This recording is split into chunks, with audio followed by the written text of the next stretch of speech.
أهلا بيكم. النهاردة هنتكلم في موضوع بيلخبط ناس كتير قوي وهي بتتعلم إنجليزي: المقارنات. هنبسطها على الآخر. كلنا أكيد جينا في مرة وسألنا نفسنا، هي المفروض bigger ولا more big؟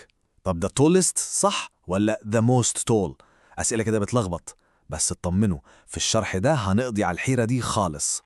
طيب يلا بينا ندخل في الموضوع على طول. بصوا، الموضوع كله ليه فرعين أساسيين. الفرع الأولاني هو الكومباريتيف، وده ببساطة لما بنقارن بين حاجتين اتنين بس. ده أطول من ده، العربية دي أسرع من دي، وهكذا. الفرع التاني بقى هو السوبرلاتيف، وده لما بنقارن حاجة واحدة بالباقي كله.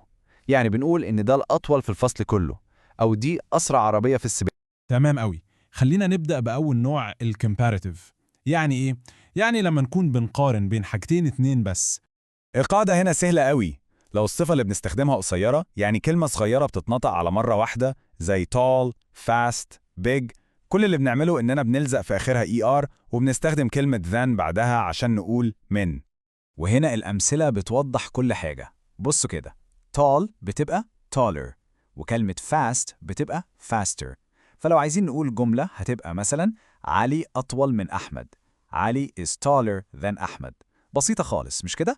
طيب ده كلام جميل للصفات القصيرة. طب لو الصفة طويلة بقى، يعني كلمة كبيرة كده بتتقطع في النطق زي beautiful أو interesting، هنا الموضوع أسهل كمان. مش بنغير في الصفة أي حاجة، كل اللي بنعمله إننا بنحط كلمة more قبلها.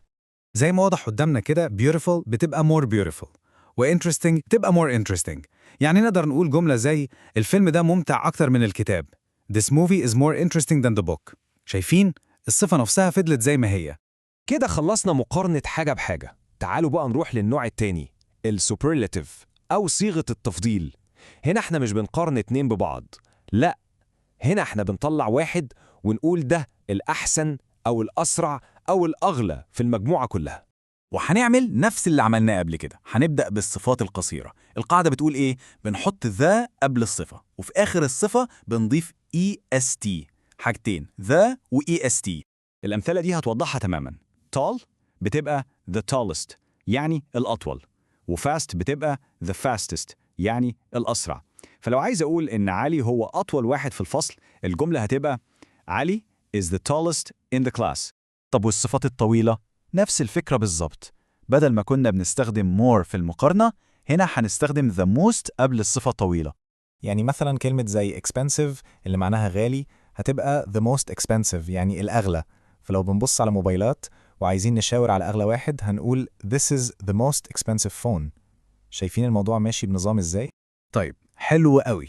لحد هنا دي القواعد الأساسية، بس زي أي حاجة في شوية استثناءات وأخطاء شائعة الناس بتقع فيها. خلينا نركز فيهم قوي عشان ما نغلطهاش تاني أبداً. ودي بقى أهم حتة. في كام صفة كده شاذة، يعني ليها تصريفاتها الخاصة وما بتمشيش على القواعد اللي قلناها. أشهرهم good اللي بتبقى better وبعدين the best، وكلمة bad بتبقى worse وبعدين the worst. دول لازم يتحفظوا زي ما هم. وكمان ناخد بالنا من تغيرات بسيطة في الإملاء، زي big بتبقى bigger بنضعف الجي، وeasy الواي بتتقلب I وبتبقى easier. وده يمكن أشهر غلطة بنشوفها. ما ينفعش أبداً نقول more faster، ده غلط تماماً. ليه؟ لأن الصفة fast قصيرة، يبقى بنستخدم طريقة واحدة بس، وهي إضافة ER. يا دي يا دي، ما ينفعش الاتنين مع بعض. ونفس المنطق بالظبط في صيغة التفضيل. ما ينفعش نقول the most tallest. طالما الصفة قصيرة وبتاخد ال EST، خلاص يبقى هي دي الطريقة بتاعتها، ما نستخدمش the most معاها أبدا.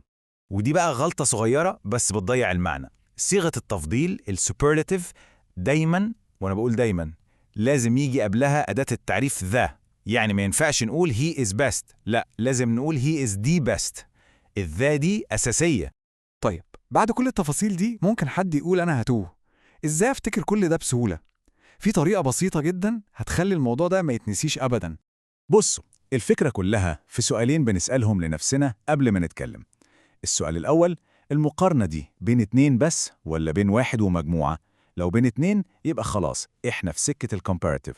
لو واحد قصاد مجموعة يبقى احنا في سكة السوبرلاتيف. تمام. السؤال التاني بقى: الصفة اللي هستخدمها دي قصيرة ولا طويلة؟ ومن إجابة السؤالين دول هنعرف فوراً نستخدم أنهي قاعدة: ER و EST للصفات القصيرة ومور وموست للصفات الطويلة. سهلة خالص. طب ما تيجي نشوف أمثلة من حياتنا اليومية عشان نثبت المعلومة. جملة زي الامتحان ده أسهل من اللي فات. This exam is easier than the last one. أو جملة زي هي أجمل بنت في الفصل. She is the most beautiful girl in the class. شايفين إزاي استخدام القاعدة الصح بيخلي كلام مظبوط وواضح؟ ودلوقتي بقى يجي دور التطبيق. لو حد سأل أي حد فينا عن مدينته، إيه الصفة اللي ممكن يستخدمها عشان يوصفها؟ هل هي الأجمل؟ الأهدى؟ الأفضل؟ سؤال حلو نفكر فيه ونطبق عليه كل اللي اتعلمناه النهارده.